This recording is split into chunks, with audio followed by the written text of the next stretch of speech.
Good morning guys. Today is the day nga ako nang kapuna ng ako ang cat. Tisa mo kaayo day. Saghik na nako makatinga na lang ko nga mawa na siya sa iyang hikot. And then pagtan-aw na ako sa gawa sa gate, ara day si diyan nagdagandagan didto. Giluros na ni diya ang badji nga iring sa among silingan. Maunang pagligo na ho ni diya gahapon. Natanawan na ho nga daghang kamra. I think that girl cat was trying to defend herself. Syempre ikaw kun niluguson, di ba? Pero maka-amaze sa ning strength sa akong iring kay grabe ka kusgan. Bisag unsaon na hog tarong og hikot, makabuhi jud gahapon siya. Kay bisag na siya cage. Hapon na siyang ipagawas panagsa kay aron dili pud siya ma-depress. Ya mao lagi magduha-duha tag pagawas kay basig makabuhi na sad sa iyang hikot. Makatinga na lang ka nga wa nag-iring nga imong gihiktan. Tuwa na days gawas gate nagdagandagan. Luros na di ayog mga badji nga iring. Plano man unta na ho nga aho usa siyang paliwatan before ipakapon. Ikaso di naman ganahan ako ang banana ug magpuno pag another cat. Kay grabe ka gasto, tabla pay murag nay anak. Labi nagmagkadungan-dungan silag sakit. Sus Ginoo, grabe yung gasto. Sumauto wa na may plano nga magpuno pa jud. Pero worries no more na ta diring dapita kay ato naman siyang ipakapon. So before ta mo ato sa vet, ubanin sa kuninyo nga mag-get ready with me. Simple ra good after skincare, dayon sunscreen and then lip tint. Oh, at may pa-transition pa yan siya.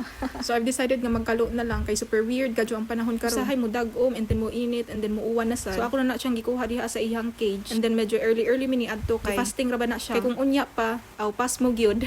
Hi, sensya na jud kay gis but we need to cut your balls para sa dili nakahiktan ini gawas. So gisod na nako siya sa pet backpack since ako ra mang usasad ang magbiyahe padulong didto. Kaya akong banana jay kay nilarga naman ganihang kadlawon. Pagka sa Saturday man unta to nya kay daghan man daw silang operation. So karon na lang nga Monday. So ako na lang na siyang giplastar diha sa unahan. Kay kung ako na ikong biba, magpanik man siya labi nagdaghang sakyanan nga mag-agi or mulabay. So I'm on the way there na. And then medyo taas-taas naman ang video. So see you na lang sa part 2 sa video na ito. See ya mga jay!